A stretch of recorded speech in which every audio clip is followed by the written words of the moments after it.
Hello class, here's our lecture for today. So I told you last time, today we're going to start power series. And this is going to culminate next week in us taking the Taylor polynomial idea and taking it all the way to a series. So here we go, a power series centered at x equals 0 is given by the sum n equals 0 to infinity, or let's say 1. I like it this way, a n x to the n. So that is a power series centered at 0. Notice this is not any series that we can actually just figure out the value for. So with this x in here, x is a variable, not a number. So we can't say converge or diverge. So we don't know what that even means in this case. And it's because we'd have to know what x is to do it. But if we did this, if we considered f of x to be the sum n equals 0 to infinity, a n x to the n, then I could say, like, what about f of 1? And f of 1 then would be the sum n equals 0 to infinity of a n 1 to the n. And I could then say, like, what about f of 2? And f of 2 would be the sum n equals 0 to infinity a n times 2 to the n. And these we can determine convergence or divergence. So once we plug numbers in, we can actually figure out what those, if they converge or not. And so all the values for which a power series converges is called the interval of convergence.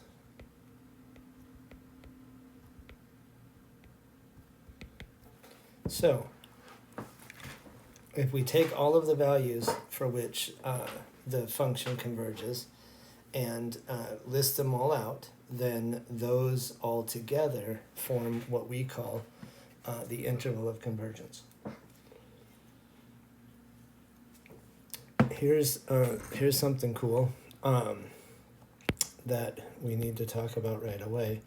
When you have n equals 0 to infinity, a n x to the n, this is a0 x to the 0 plus a1 x plus a2 x squared plus a3 x cubed plus dot dot dot.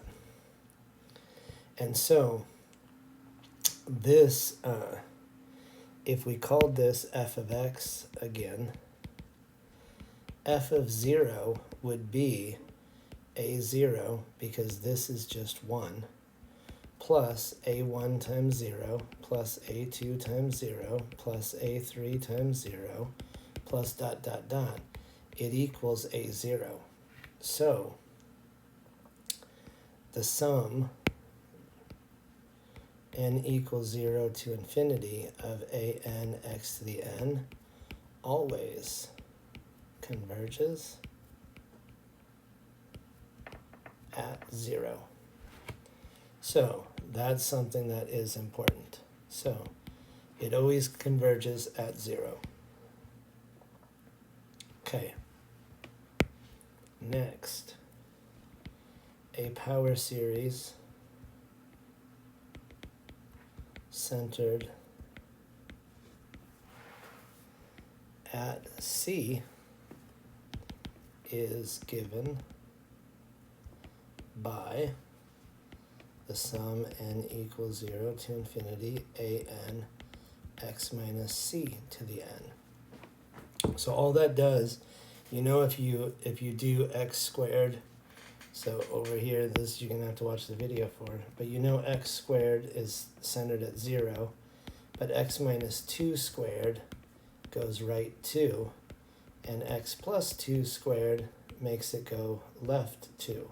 And so all that minus c does is it really does just shift a polynomial left and right. So that is very useful.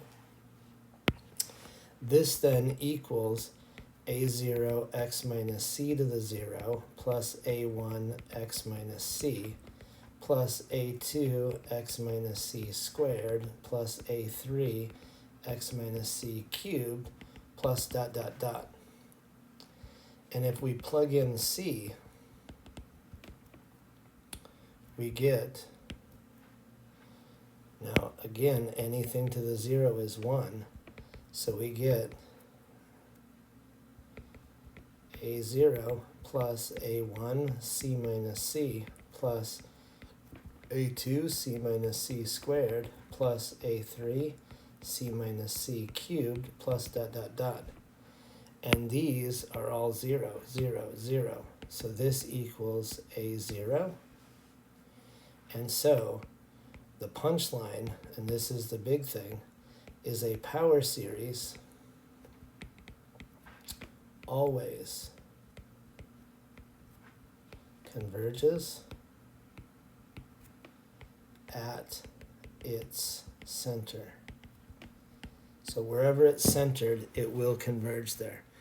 When we centered it at 0 and we plugged in 0 for this, it converged at 0, and it's just a0. And when I just did it and shifted it by c, if we plug it in, then it also converges at c. So a power series always converges at its center. So that's actually in the book, they call that number 1. Number 2, or, so this is an or, there is some r greater than 0 for which the series converges if, and they say it like this, absolute value x minus c less than r. But what that means is this. It means that negative r is less than x minus c is less than r. And if I add c to everything, what I get is c minus r less than x less than c plus r. And if you think about it on a number line, if this is c right here, then c plus r is up here, and c minus r is down here. And so r is called the radius of convergence. And c minus r to c plus r is the interval of convergence. So it either converges at its center, and that's it, and nothing else. Or there is some positive radius, so r is for radius, and that's why we call it the radius of convergence. And so that could be the case, or 3, the power series converges for all x. In this case, we say r is infinite, and we say the interval of convergence is negative infinity to infinity. So it converges for every x in there. Those are the only three things though. So it either converges at its center only, or there is some radius where you can go out a little ways and it'll converge for a while, and then outside of that it'll diverge, or it converges for every x from negative infinity to infinity. And it can't be anything else. And I've already shown you in the beginning that no matter what, when you plug in 0, if it's centered at 0, it'll converge, it adds to A0. And if it's centered at C and you plug in C, you still get A0. So that means we got a number, it means it converges. So they always converge at the center, but maybe it's only at the center for which it converges.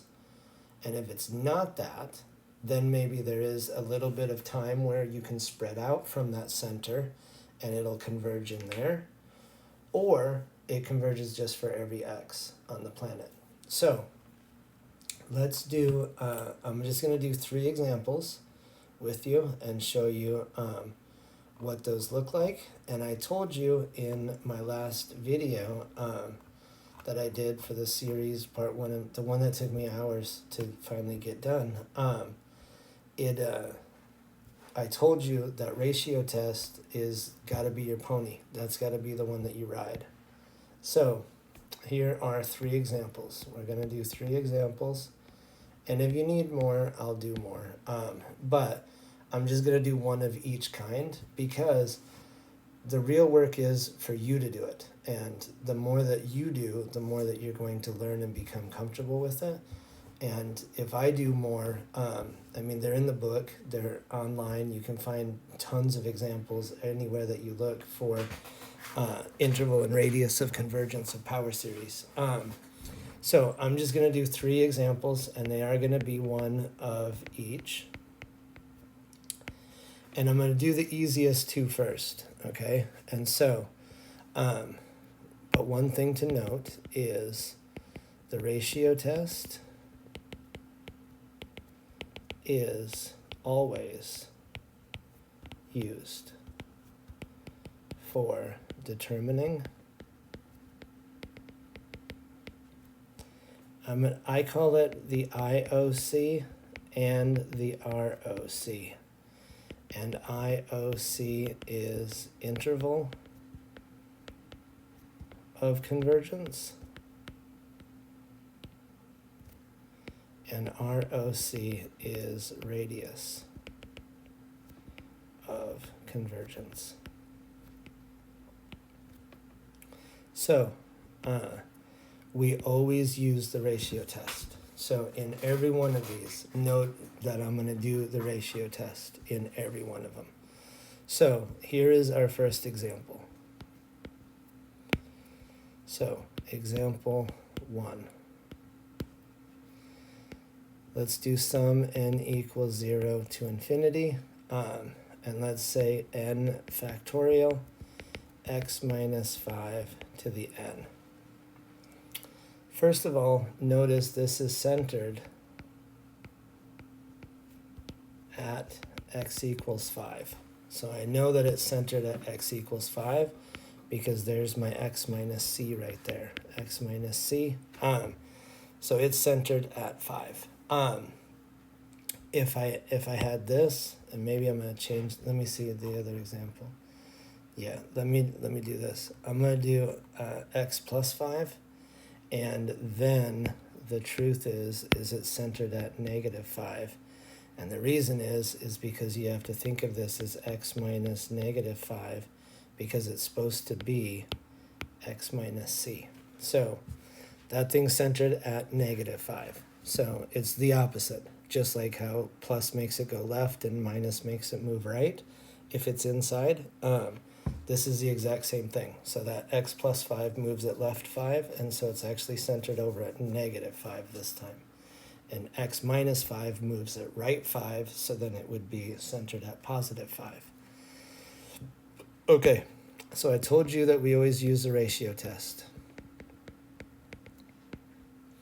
And so here's what we've got. We have the limit as n goes to infinity of, it should be n plus 1 factorial x minus 5 to the n plus 1 over n factorial x minus 5 to the n. Remember, the ratio test is the limit n goes to infinity, absolute value an plus 1 over an. And that equals rho. And remember, if rho is between 0 and 1, it converges. Absolutely. If rho is greater than 1 or rho is infinity, it diverges. And if rho equals 1, no info. So that is the ratio test right there over again if you forgot it. So the ratio test is that test right there. Okay, so I don't have a denominator, so the an plus 1 fits perfectly on top and the an fits perfectly on bottom. Now what I'm going to do is I'm going to simplify. And so when I simplify these, I'm going to be left with an x minus or plus 5 on top. And then remember we had this talk in the notes last time. So what happens when you kill n plus 1 factorial on top with n factorial on bottom? Well, what happens is you wind up with an n plus 1 on top. And there's nothing on bottom. It's actually over 1. One thing I want you to do is this, and here is a rule. The absolute value of a times b equals the absolute value of a times the absolute value of b. So this can be pulled out. And the reason why is because n is going to infinity, not x. So x is a constant. It doesn't care where n goes. So it doesn't care at all. So I'm going to pull that absolute value of x plus 5 outside. Then I've got the limit n goes to infinity of n plus 1. And what is that? That's infinity. Now here's the weird thing. So, and listen to me very, very carefully on this. That infinity does not mean the radius is infinite.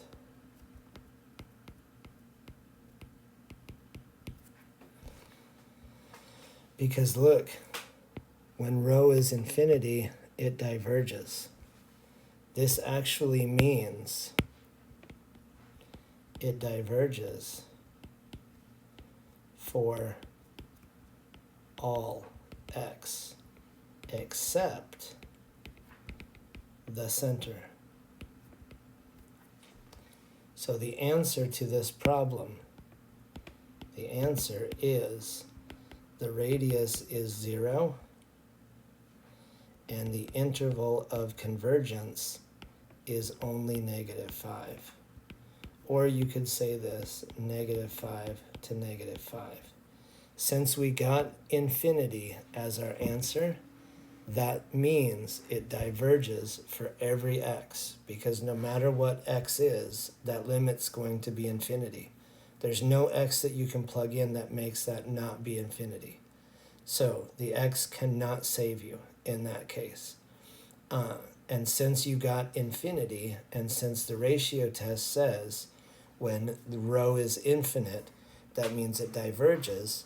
Well, for us, then that means it diverges for every x. But it's not for every x, it's for every x except for the center. And we already made a note that this thing was centered at -5.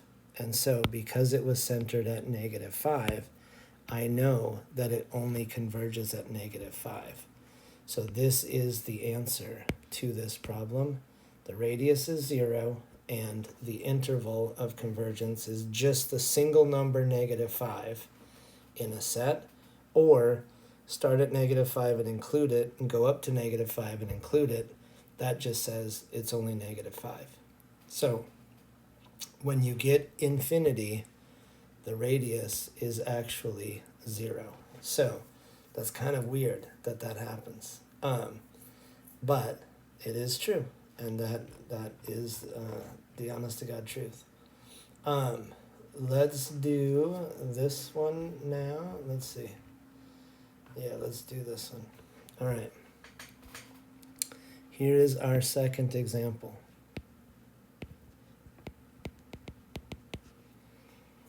Let's do the sum. N equals 0 to infinity of 3 to the n over n factorial x minus 3 to the n. First thing I'm going to note here is this thing is centered at 3. Because remember, you need x minus c to the n, and so I can see that it's centered at 3. But here's the deal. We use the ratio test. So the ratio test says we have the limit as n goes to infinity, absolute value 3 to the n plus 1, x minus 3 to the n plus 1, over n plus 1 factorial, times, now I flip everything, it's going to be n factorial over 3 to the n, x minus 3 to the n. So there's what I have when I do the ratio test. And if you watched the video from last time, you know that I said I don't stack them on top of each other. Technically, it should be this. So it should, here's technically, should be the limit as n goes to infinity. And it should be 3 to the n plus 1, x minus 3 to the n plus 1 over n plus 1 factorial, all over 3 to the n, x minus 3 to the n over n factorial. But then you would just flip and multiply anyway. And so technically that's what it is, but I don't do that. And I told you why and everything in the last video. So now here's what we got. The limit n goes to infinity. So let's see. I got n 3's on bottom, and I got 1 extra on top. Remember, that was 3 to the n and 3 to the 1, and that gets killed there, so we have a 3 on top. When I kill these, I have an extra one of those on top too, so I've got an x minus 3 on top. And when I wipe the n factorial and the n plus 1 factorial, that gives me an n plus 1 on the bottom. Okay, now I can pull out the absolute value of 3x minus 3. So I pull out everything, and I want you guys to do this too. I pull out everything that doesn't have n's in it, that I can.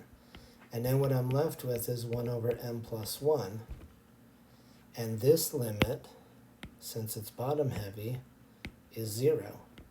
So the answer is 0. But what does that mean? So here's the big thing.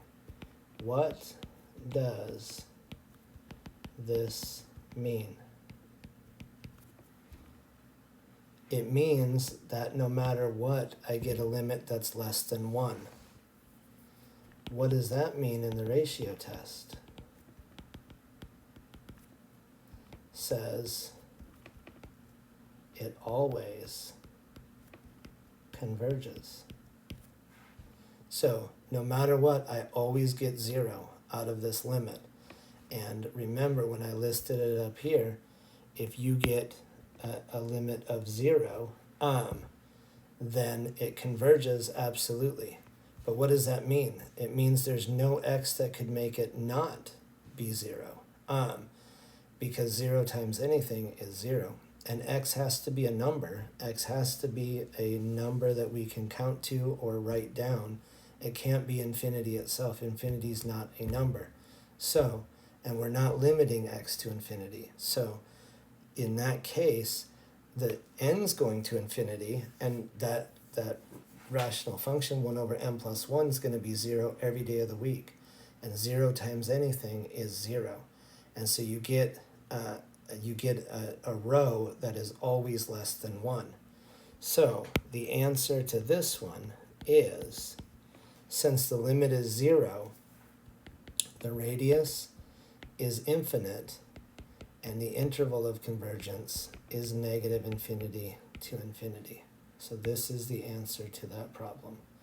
But the reason is because we got 0. So notice this pattern now. When we got infinity, the radius was 0. When we got 0, the radius was infinite.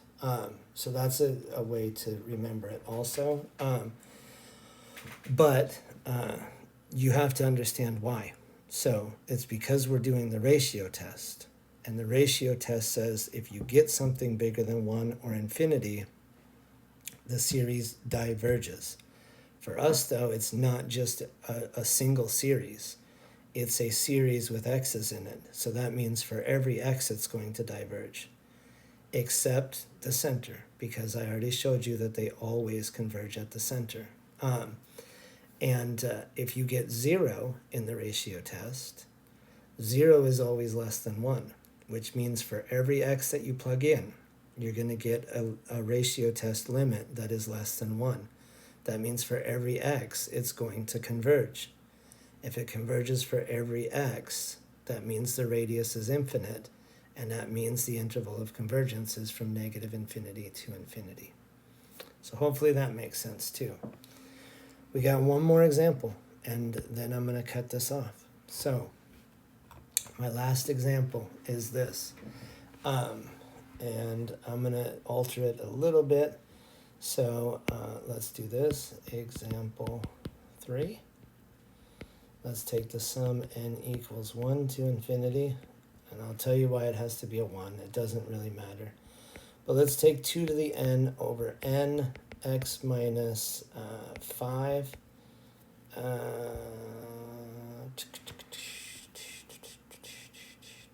Yeah, x minus 5 to the n. That's fine.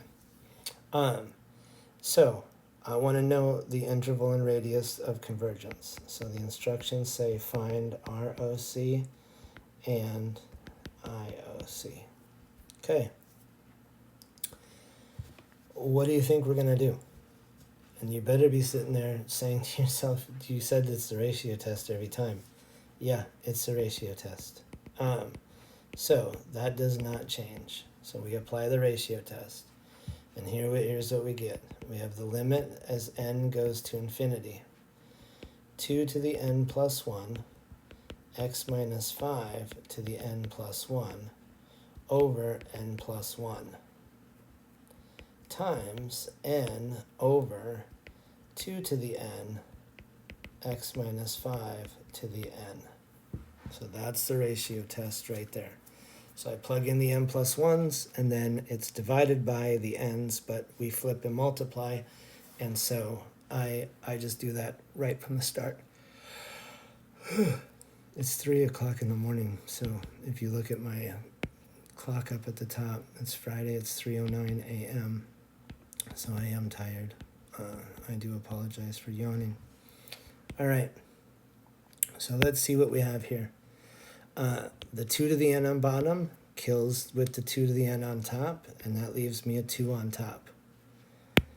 The x minus 5 on bottom kills the x minus 5 on top, all but 1, and I've got an x minus 5 on top.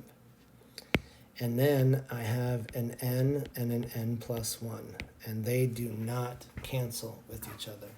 You can't cancel the n's, so can't cancel the n's. And the reason is because you need everything to be multiplied, and it's not. There's a sum on the bottom, so you can't break that up. But here's what we can do. I can pull the 2 and the x minus 5 out, and I get the limit as n goes to infinity of n over n plus 1. This limit is 1 because it's same degree, top and bottom. So it goes to the ratio of the leading coefficients. So this equals 2 absolute value x minus 5 times 1. So that's the one that's right there.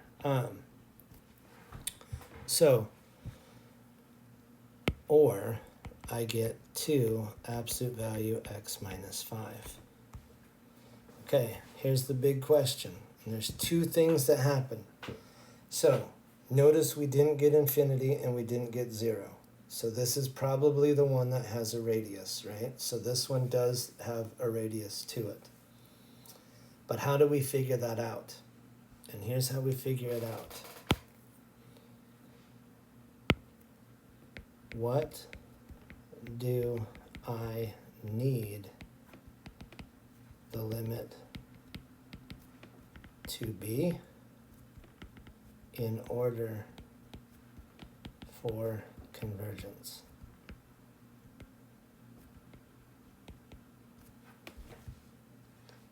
I need the limit to be less than 1. The answer to this is it has to be less than 1. So, taking that over here, what I need is 2 absolute value x minus 5 to be less than 1. Why? Because this is rho. That's my rho. That's the limit that I got when I did the ratio test. And since that's my limit, I need it to be less than 1 to say that it converges.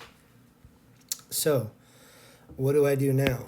Well, now I divide by 2 both sides, and that gives me absolute value x minus 5 is less than 1/2. This right here tells me the radius is 1/2.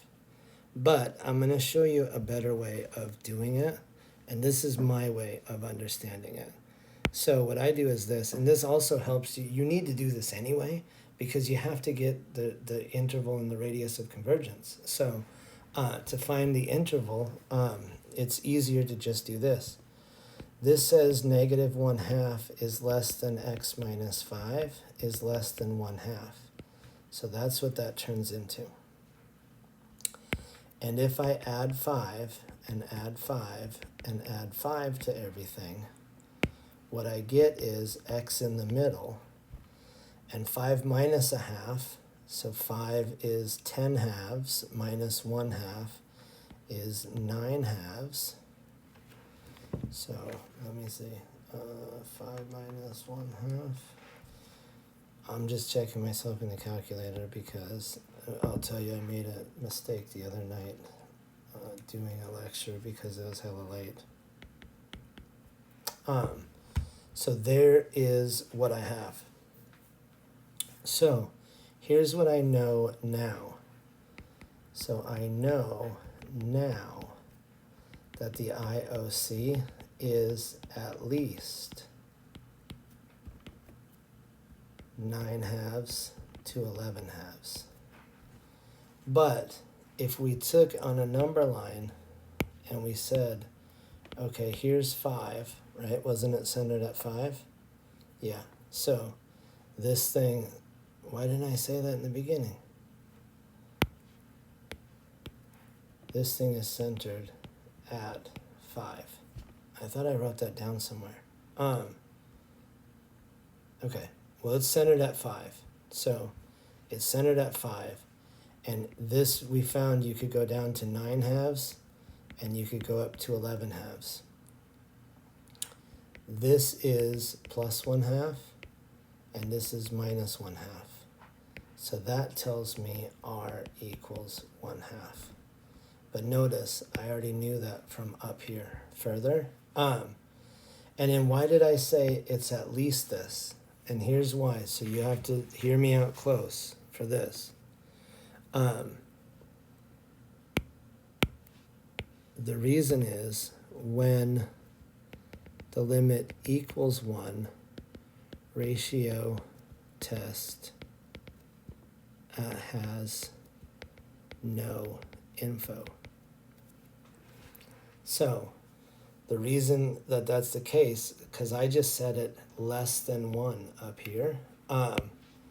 So in this piece right here, I set it less than 1. I didn't set it equal to 1, right? Because if it equals 1 up here, when it equals 1, it has no information. And so, since there's no information on that, here's the nitty-gritty punchline of this. When you get an actual radius, not 0 or infinity, you must check the endpoints. Why? Because IOC could be 9/2 to 11/2. It could be 9/2 to 11/2. It could be 9/2 to 11/2. Or it could be 9/2, 11/2. So it could converge on one side,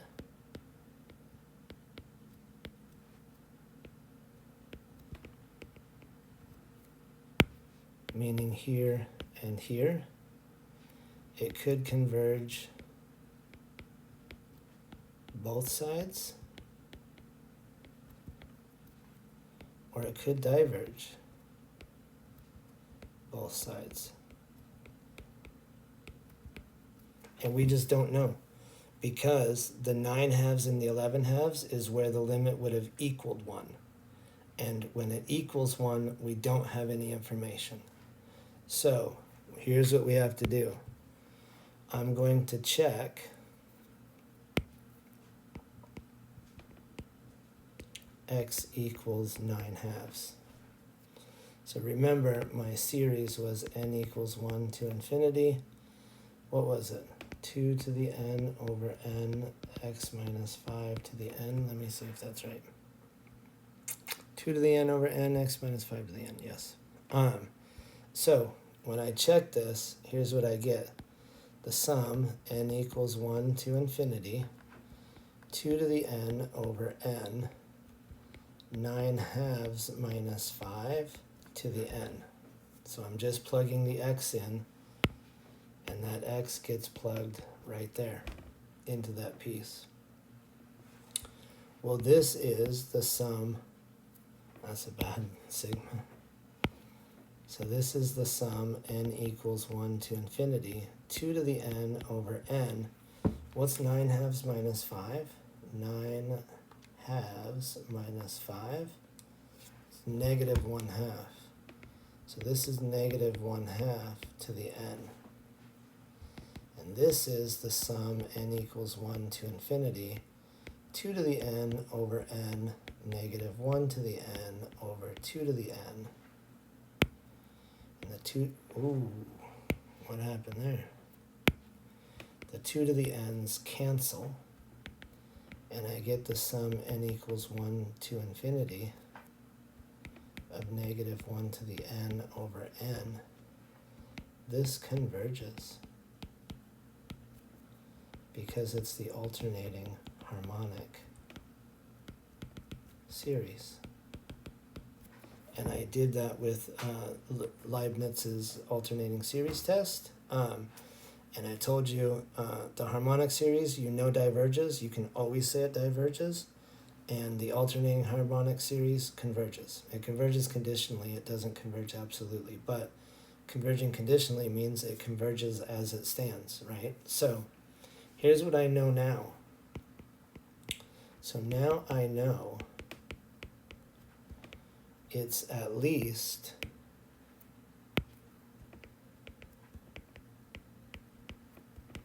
IOC is 9/2 to 11/2. But I don't know about this.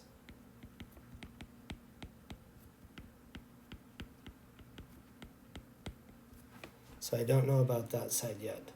So what I need to do is I need to put one more page in. Come on. I'll put 2 in. Okay. So now what do I have to do? So now we're coming down here. Now I need to check x equals 11 halves. And to check that, I have the sum n equals 1 to infinity, 2 to the n over n, 11 halves minus 5 to the n. So I'm just plugging that in. Remember my power series was 1 to infinity, 2 to the n over n, x minus 5 to the n. So that 11 halves gets plugged in right there, just like before. When I do that, I get the sum n equals 1 to infinity, 2 to the n over n, and 11 halves minus 10 halves. This is 1 half to the n. Well, that is the sum n equals 1 to infinity, 2 to the n over n, 1 to the n over 2 to the n. Lo and behold, the 2 to the n's cancel, and I get the sum n equals 1 to infinity of 1 over n. 1 to any power is 1. And this diverges because it's harmonic. So, final answer. ROC is 1 half. IOC is 9 halves it converged, 11 halves it diverged. And the reason that I'm including this is because it converged at 9 halves. So I want to include it. So I want to include that. But this, it diverged at 11 halves. So don't include. I hope that makes sense. So just to summarize, when you have a power series, it always converges wherever it's centered. It may be that that's the only place that it converges, but at least it converges somewhere. It might be that it converges at the center and it goes out for a little ways. It's some radius. When you get that, though, you have to check the endpoints, because the endpoints you'll never be able to determine the convergence or divergence from the ratio test, because the endpoints is where it would equal 1. And when the ratio test equals 1, the test provides no information. So you have to check manually each side, each endpoint, to see, does it converge on the low side? Does it converge on the high side? And if they converge, you're going to put brackets, because converging means I want to include that in where does it converge? Well, it converges, so include it at 9 halves. And why don't I put the brackets on 11 halves? Because it doesn't converge there. It diverges there. So in this case, we checked both sides, and you have to do that. But that's the only case that you have to do it in. If the radius is infinite, then the interval of convergence, you don't have to check infinity and negative infinity, because those aren't even numbers. And if the radius is 0, well, you don't have to check anything then, because it only converges at its center. The only time you have to check the endpoints is when you get some finite radius. And if the radius is finite, then and only then do you check the endpoints. And those have to be checked manually by plugging them in. And so I'm going to tell you this. On the test, I give you one of each, or maybe 1 or 2 of each, or whatever. The ones that the radius is 0 or infinite, those are only worth 5 points. But the ones where you have an actual radius, those instantly get doubled to 10 points. And the other 5 points are for you checking each endpoint and doing the proper test and getting everything set and done right. And so don't forget that you have to check the endpoints. And I gave you the reason why. The reason why is because it could converge at either side, or both sides, or neither side. And so you just don't know. And so you have to manually check it.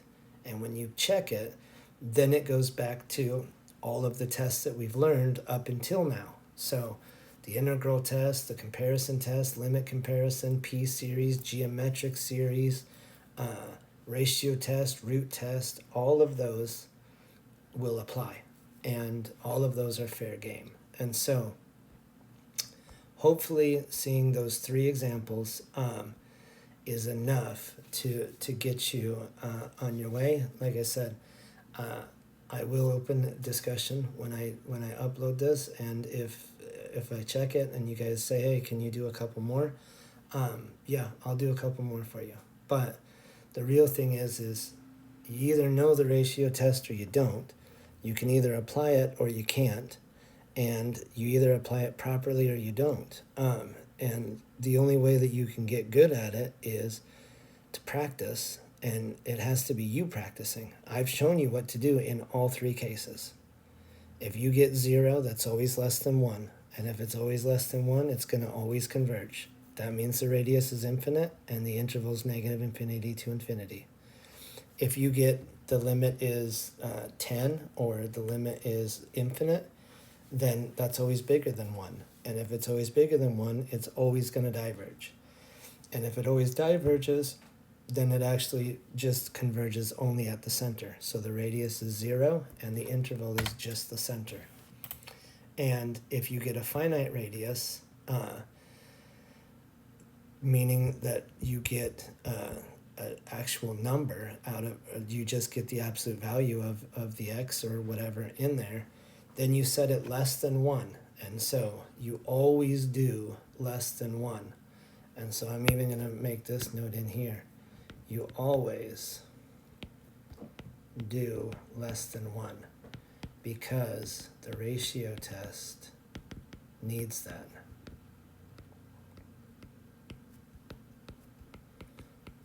For convergence. So you need less than 1. So you always do less than 1 when you get just an absolute value or whatever.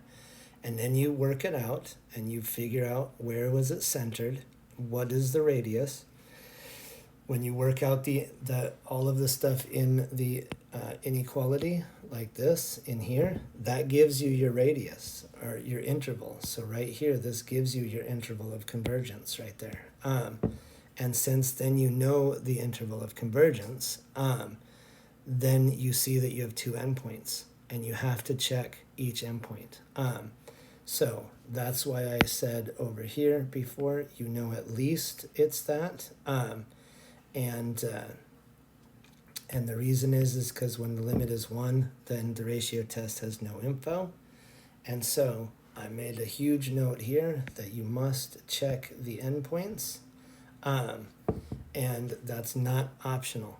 That takes the problem, you lose half the points on the problem. It goes from 5 to 10 points. And if you don't check the endpoints, you lose 5 points. It's that important to me. And so do not forget that. All right. So I'm going to stop there. And like I said, if you need more, I'll give you more. But you guys should try and see how you do with this. All right. Take care. I'll talk to you soon.